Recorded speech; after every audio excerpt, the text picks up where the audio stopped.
Bonsoir, chers auditeurs, chères auditrices, chers téléspectateurs, chères téléspectatrices. Soyez les bienvenus sur La Voix de Djibouti. Ce soir, dans notre émission Aide du continent, nous allons parler du Sénégal. Sénégal, l'alternance et après. Pour nous en parler et nous éclairer davantage, nous allons recevoir journaliste, fondateur de ICA News, Ibra Rati Ndiaye. Bonsoir Ibra. Bonsoir et merci pour cette énième invitation sur La Voix de Djibouti. Merci d'avoir accepté notre invitation. Ibra, je disais, on va parler du Sénégal. La dernière fois qu'on s'était vu ici, c'était la période électorale. Ensuite, il y a eu l'alternance. Cette alternance, beaucoup de Sénégalais se posaient la question comment elle allait se dérouler. Nous aussi sommes. Vous êtes retourné au pays. Qu'est-ce que vous avez vu de différent par rapport à ce qu'il y avait avant? Est-ce que l'atmosphère, est-ce que ça a changé ou pas? Déjà, le premier changement qui est très important, c'est la paix. Parce que vous savez, si vous avez tout l'or du monde et que vous n'avez pas la paix des esprits, la paix, vous n'avez rien. Donc vous dites qu'avant, il n'y avait pas la paix? Il n'y avait pas la paix. Parce que beaucoup de Sénégalais de la diaspora, pour la première fois de l'histoire du pays, ne pouvaient plus aller en vacances au Sénégal. Moi, par exemple, d'habitude, je partais 3 fois dans l'année au Sénégal. Et comme de nombreux Sénégalais, je ne pouvais pas partir. Ce n'est pas parce que j'ai tenu des propos graves, mais juste j'ai défendu avec respect les principes de la démocratie, l'image du Sénégal, l'intérêt du Sénégal. Et beaucoup de Sénégalais étaient, entre guillemets, en tout cas, leur nom était au niveau de l'aéroport. Même arrivés au Sénégal, même des gens du régime qui sont des amis, des anciens camarades de classe, des personnes de la famille qui te connaissent, s'inquiétaient. Et même une fois que même le changement a eu, quand ils te voient, eux-mêmes, ils te disent, on s'inquiétait pour toi, on se disait que quand tu allais venir au Sénégal, il allait te mettre en prison. Donc, et que je ne suis pas le seul, beaucoup de Sénégalais, je te dis encore une fois, n'étaient pas en mesure de retourner au Sénégal parce que simplement, l'emprisonnement, comme je l'ai souvent dit, était devenu une mode, en tout cas une façon de gouvernance. C'était la première fois qu'on voyait ça au Sénégal, malheureusement, alors que, comme vous le savez, le Sénégal est une vitrine démocratique. Le Sénégal est un exemple. En tout cas, depuis toujours, c'était un pays exemplaire. Mais malheureusement, on était vraiment sur une ligne rouge. D'accord. Alors, si on passe cette atmosphère de bien-être, comme tu viens de le dire, que certaines personnalités de la diaspora, ou en tout cas certaines personnes de diaspora puissent rentrer au pays, est-ce qu'il y a d'autres changements? Est-ce qu'il y a d'autres effets qui sont visibles rapidement? Vous savez, la définition d'un système, n'importe lequel, c'est l'interaction de plusieurs éléments. Et lorsqu'il y a un système, tous ces éléments font tout pour éviter le changement. Ils utilisent des moyens de l'État, ils utilisent tout ce qu'ils peuvent pour qu'il n'y ait pas de changement. Donc aujourd'hui, avec cette alternance, ce n'est pas la première fois qu'il y a une transition démocratique au Sénégal, et heureusement, on a l'occasion de renouveler les hommes, l'équipe dirigeante. Le Sénégal avait besoin d'avoir des hommes intègres de nouveau, d'avoir des hommes qui aiment le pays, des hommes qui vont diriger en ne faisant pas de différence entre les communautés, entre les Sénégalais. Et grâce à moi je l'appelle une révolution, parce qu'une révolution, c'est quand quelque chose d'impensable, d'impossible est arrivé. Donc grâce aux urnes, les Sénégalais ont réglé un problème vraiment de gestion, un problème d'un régime, de façon pacifique, de façon vraiment exemplaire, vraiment une leçon avec toute modestie pour le reste du monde. Donc, le système a changé.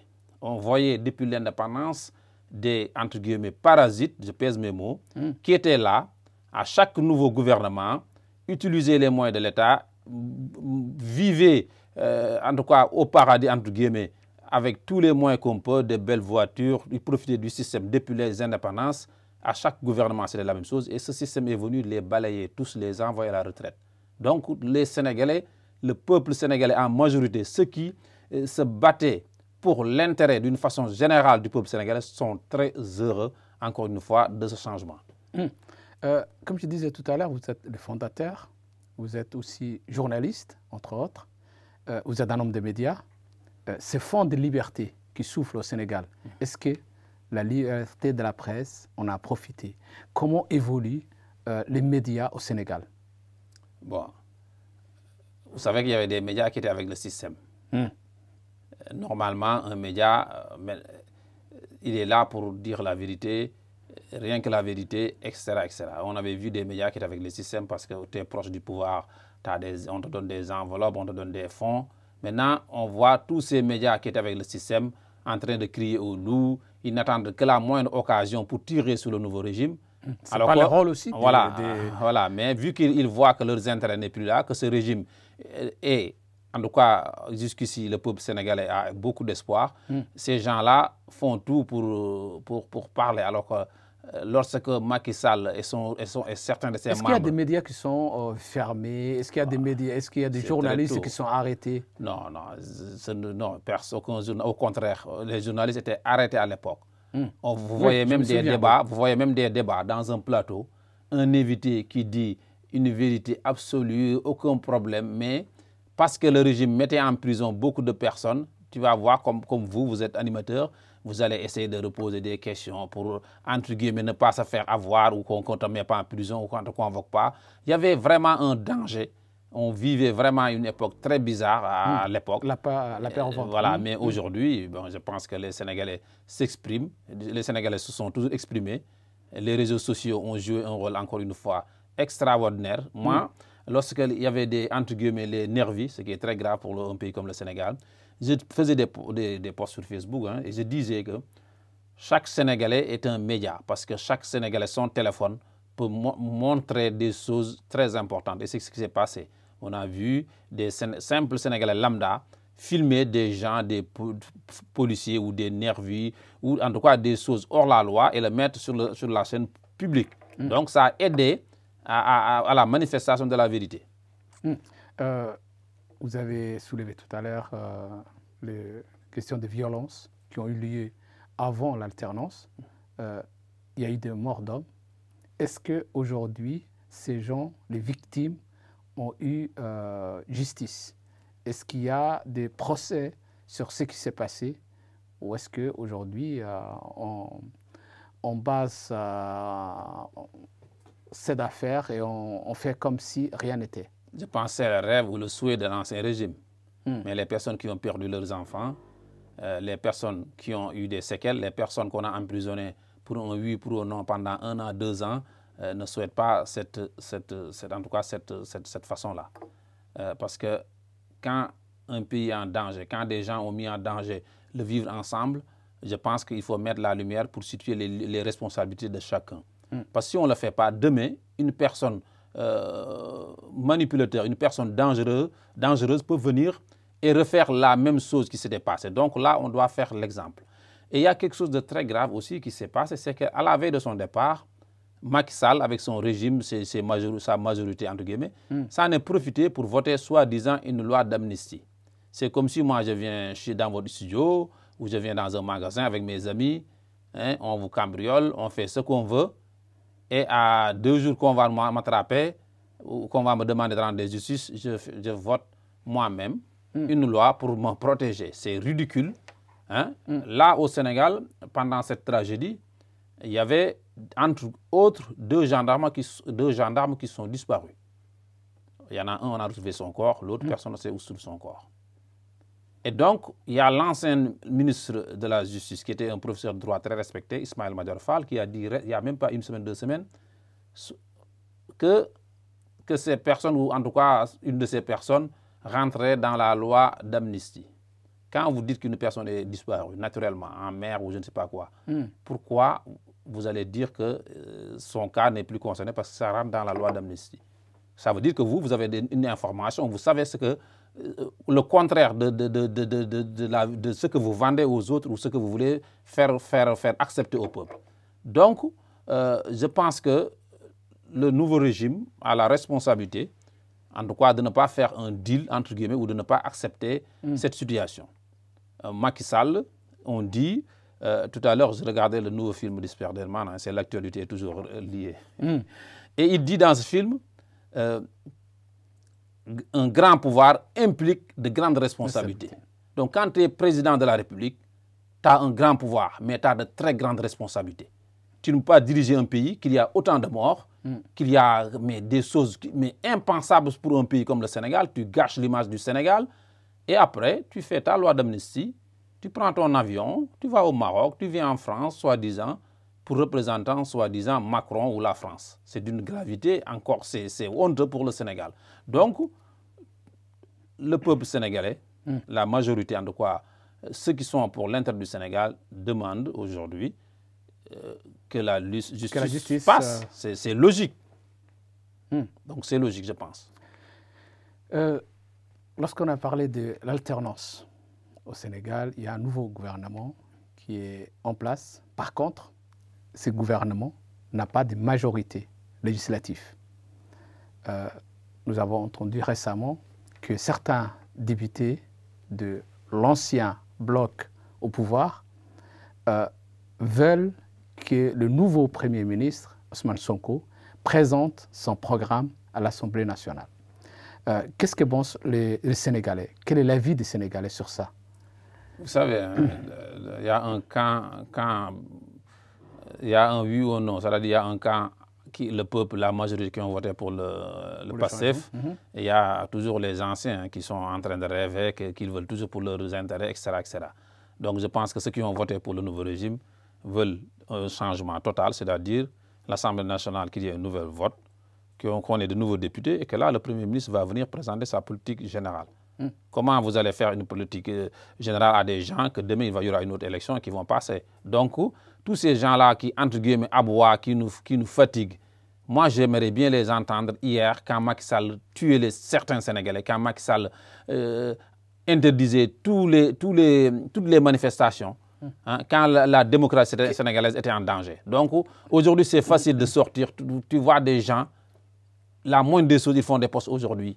Alors que quand, entre guillemets, je répète bien, quand le Sénégal était en danger, personne ne les a entendus. Donc, c'est vraiment ne pas respecter le peuple sénégalais. J'ai entendu que ces députés veulent faire tomber, par une motion de censure, le gouvernement de Ousmane Sonko. Est-ce que c'est un risque pour les Sénégalais que le gouvernement tombe et que, on va dire, l'ancienne majorité oblige le président Bassirou Diomaye Faye à une cohabitation? Et que disent les constitutionnalistes sur la situation institutionnelle qui est au Sénégal? Vous savez, pour faire court, hein, on m'excuse aussi de l'expression que je vais utiliser. Vous savez, les chiens aboient, la caravane passe.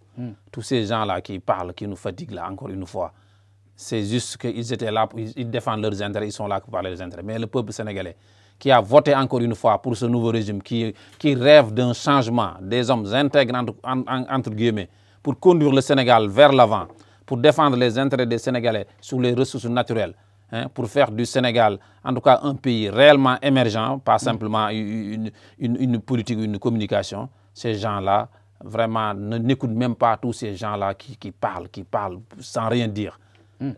Voilà. Donc, en résumé, ces gens-là, ils parlent juste pour certains pour conserver le poste à l'Assemblée nationale, d'autres parce qu'ils sont proches avec un député. Donc, il ne faut même pas les écouter. Est-ce que le président a le moyen de dissoudre aujourd'hui l'Assemblée nationale? Mais vous savez, Aminata Touré était... Macky Sall l'a balayé à un décret pour rien, pour l'ensemble de son poste. Vous savez, le président... Aujourd'hui, vous savez, le peuple sénégalais a fait son choix, qui est le président Bassirou Diomaye Faye, démocratiquement haut la main. Ousmane Sonko est son Premier ministre. De façon démocratique. Et le peuple sénégalais, encore une fois, a confiance en eux. Dans une démocratie, il faut qu'il y ait l'Assemblée nationale. Macron, qu'est-ce qu'il a fait ici en France il n'y a même pas quelques jours? Qu'est-ce qu'il a fait pour qu'on revote pour l'Assemblée nationale? Bien, si demain, je pense que le nouveau régime le veut. Par exemple, n'aura pas le moyen de dissoudre une nouvelle fois l'Assemblée nationale pendant un an. En tout cas, nous, je pense que le nouveau régime, s'il veut le faire demain, pour qu'on vote, et normalement, il y a un nouveau président de la République, il faut qu'on change les cartes, il faut qu'on change tout. Donc, je pense que le moment venu, hein, ils sont en train de travailler, ils vont faire le nécessaire. Maintenant, le peuple sénégalais, encore une fois, moi, ce qui m'intéresse, comme je l'ai toujours dit, il y avait deux camps. Il y a le peuple sénégalais et il y a des gens qui étaient avec Macky Sall aveuglément pour dire n'importe quoi, pour faire n'importe quoi.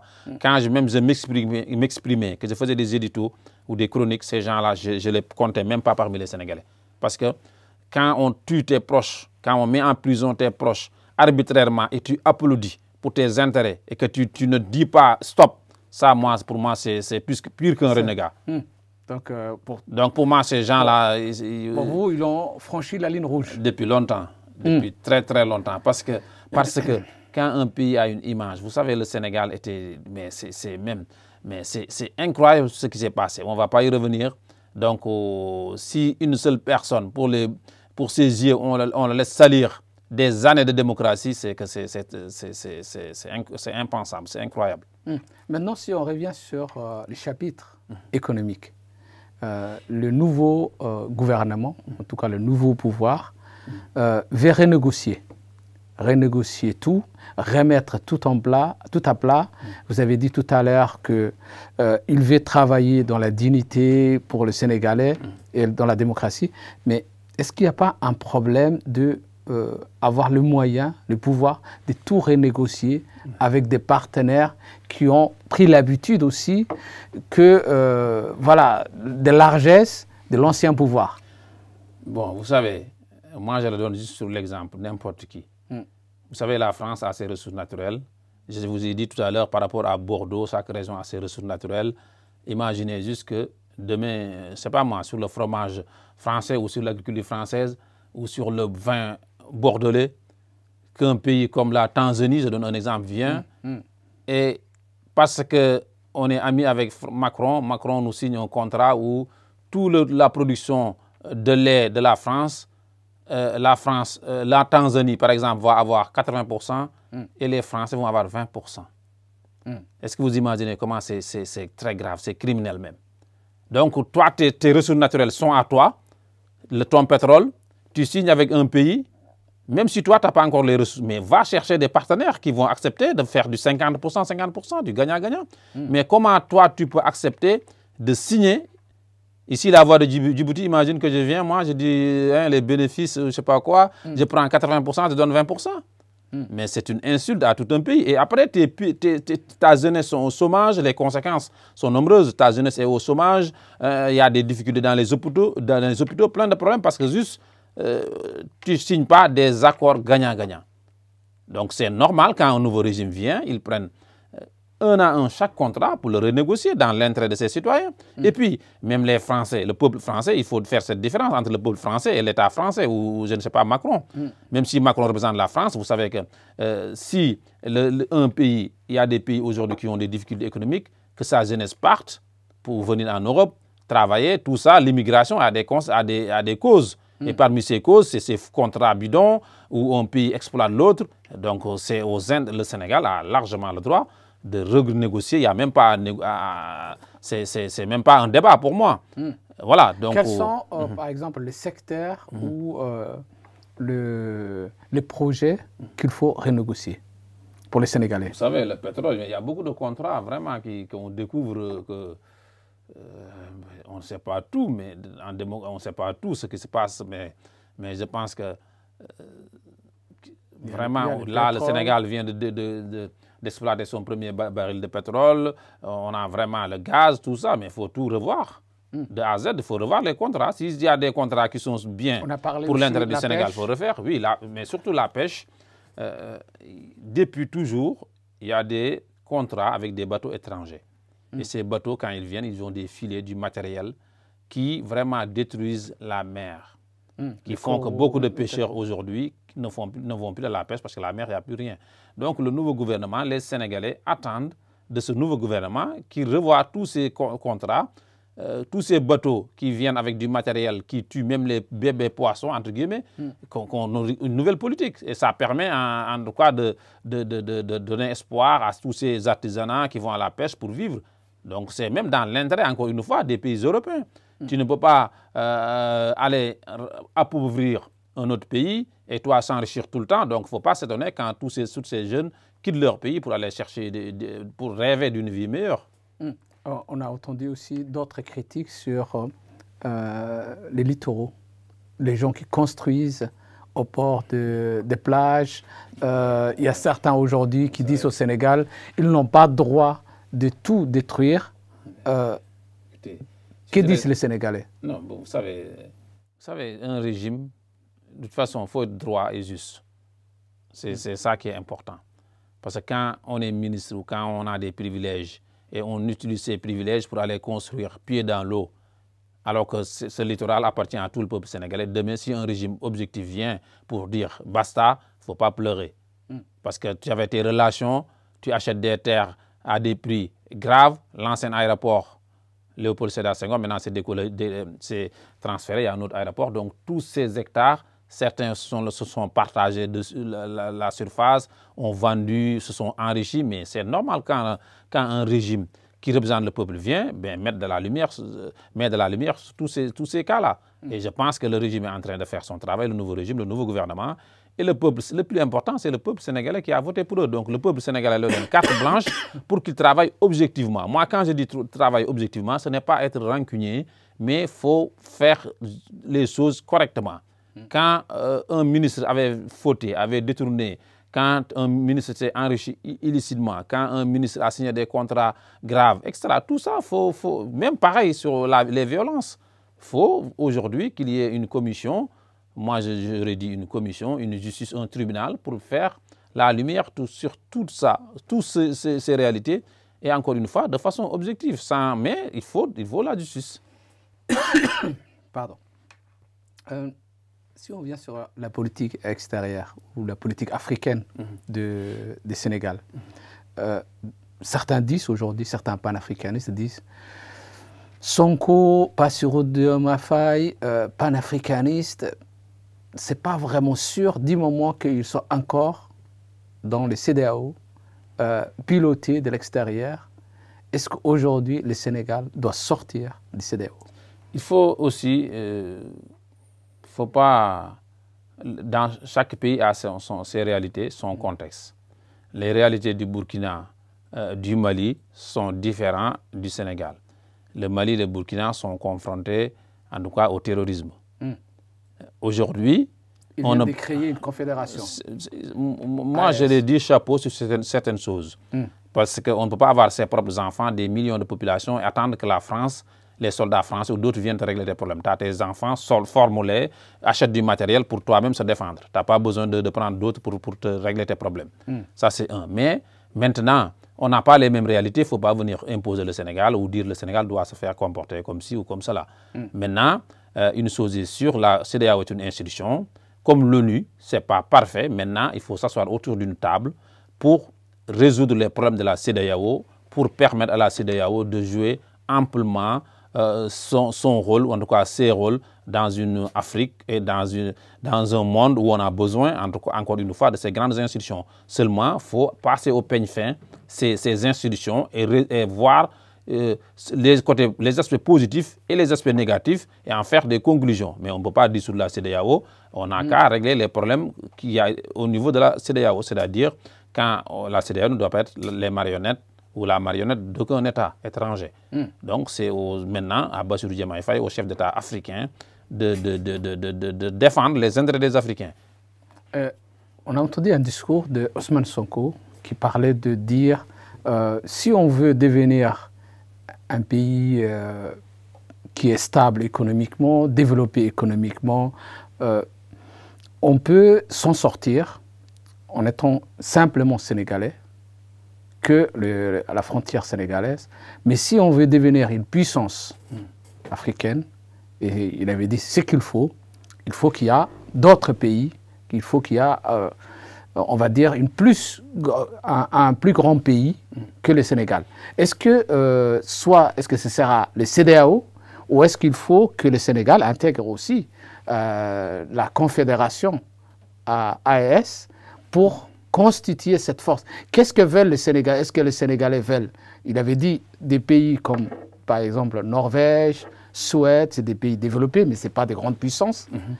Est-ce qu'aujourd'hui, les Sénégalais se disent aujourd'hui il faut que le Sénégal, ou bien, en tout cas, un grand pays, Afrique de l'Ouest, peut-être les États-Unis de l'Afrique de l'Ouest, ou est-ce qu'ils veulent juste avoir un pays développé comme la Norvège, comme la Suède, comme d'autres pays européens, des petits pays, mais qui sont développés économiquement? Bon, on peut prendre l'exemple sur l'Union européenne. L'Union européenne, c'est un ensemble. Et cet ensemble, il y a des aspects positifs et des aspects négatifs. Il y a la politique agricole, il y a des choses qu'on impose à certains États qui n'aident vraiment pas, qui ont aussi des côtés négatifs. Maintenant, si vous donnez l'exemple des pays scandinaves, malgré l'Union européenne, étatiquement et unilatéralement, sont des États forts. La seule différence, c'est que ces États, encore une fois, ont une politique et des hommes intègrent une justice, des institutions fortes qui les permettent, en tout cas, d'arriver où ils sont aujourd'hui. Donc aujourd'hui, le Sénégal, comme tous les États africains, ont besoin de ces institutions fortes. Vous savez, on ne peut pas développer un État si on n'a pas ces institutions indépendantes et fortes. Qu'il s'agit de la justice, parce que quand un État il vient, ou un chef d'État vient, un régime il vient, il utilise la justice pour régler ses comptes, pour faire ce qu'ils veulent, un pays ne peut pas se développer comme ça. Chaque institution doit être forte et indépendante et chacun joue son rôle. Donc tout le problème de l'Afrique vient en grande partie de cela. Donc aujourd'hui, le Sénégal peut être dans la CEDEAO. On a besoin du Mali, le Mali a besoin de nous. Donc c'est normal qu'on travaille ensemble. Maintenant, encore une fois, tout est question de s'asseoir autour d'une table. Avec de la bonne volonté, on peut tout arriver, on peut tout faire. Mais il faut quand même, le plus important, c'est d'avoir de bonnes ressources humaines, de bons hommes d'État, des ministres, des gens intègres, encore une fois. Et jusqu'ici, je le dis souvent, les pays qui sont développés n'ont pas une population plus courageuse que certains États. Ils sont juste des hommes. En Europe, on a l'Union européenne, c'est des hommes qui l'ont mis en place. L'euro, quand il fallait le mettre en place, ils ont réfléchi, ils ont mis en place l'euro, la sécurité sociale. Toutes les bonnes choses sont des hommes qui réfléchissent, qui le mettent en place. Donc demain, en Afrique, il y a encore une fois, il y a des États qui font des choses, mais il faut aller encore plus loin. Le Sénégal est dans ses pas et le peuple sénégalais, en tout cas, est ravi de ce changement de régime et espère, en tout cas, aller encore une fois plus loin pour atteindre l'émergence, de façon réelle. Parce que c'est facile souvent aussi de faire des politiques, de communiquer sur l'émergence, alors qu'en réalité, le terrain, c'est catastrophique. Vous avez parlé tout à l'heure de l'euro. En Afrique, il y a le problème des CFA. Problème, on va dire, financier. Problème plutôt monétaire. Est-ce que le Sénégal doit sortir du franc CFA? Vous savez... Ou est-ce qu'il faut changer le franc CFA? Vous savez, une monnaie, c'est quelque chose de très sérieux. Il y a beaucoup de gens qui parlent encore une fois. C'est facile de critiquer, de parler. Mais quand on doit changer une monnaie, c'est un sujet très sérieux. Il faut prendre le temps d'étudier la question et de prendre les décisions adéquates. Parce que souvent, moi, je dénonce quelque chose qui se passe souvent chez nous. L'euro. Dans les années 2000, on a mis en marche l'euro, si je ne me trompe pas, 2001 ou 2002, c'est vers là. 2000, ouais. Et depuis combien de temps on parlait de l'euro? En France ou en Europe, quand on doit faire un changement, une politique, même un changement, quel que soit, on prend les devants, la politique, on prend même une région ou un pays pour faire des phases tests. Alors qu'en Afrique, il suffit juste que demain, vous avez les contrats, vous avez un intérêt de signer avec une compagnie, on vous le donne en 2 jours, 4 jours, vous faites tout, vous prenez votre pourcentage, sans même réfléchir, sans même mettre les moyens techniques, et après, ça foire, rien ne marche. Alors que quand on fait un changement, il faut prendre des années avant, étudier la question, prendre le temps de communiquer, d'informer la population pour que la chose marche. Combien de fois au Sénégal ou ailleurs on fait des changements de carte d'identité du jour au lendemain sans prendre le temps? Donc, le franc CFA, c'est un sujet très sérieux. La monnaie d'un pays, c'est très sérieux. Donc, si on juge qu'on doit le changer, mais il faut s'asseoir et faire le travail avant et en amont pour réussir ce projet. Mais ce n'est pas les gens qui sont sur Facebook, les gens qui parlent du jeu comme bon leur semble, qui doivent dire si on doit changer de monnaie ou pas. Mais c'est un sujet très sérieux, encore une fois. Il faut étudier la question et prendre les mesures adéquates pour le faire. Alors, nous arrivons presque au terme de notre émission. Vous avez dit tout à l'heure, il y a un nouveau fonds de liberté qui souffle au Sénégal. Est-ce que, en tant que média, vous allez vous installer au Sénégal et quel est le projet de IK News? Bon, je pense que IK News a un projet très clair. Nous, moi j'ai l'habitude de le dire, On plante un arbre, on n'est pas pressé. Il y a certains qui plantent un arbre, demain, ils vont cueillir les fruits. Nous, depuis je crois, 2018 ou 2016, ça fait plusieurs années qu'on est sur notre ligne. On prend notre temps, on sait où on va. À Dakar, on a commencé de construire bien sûr notre projet.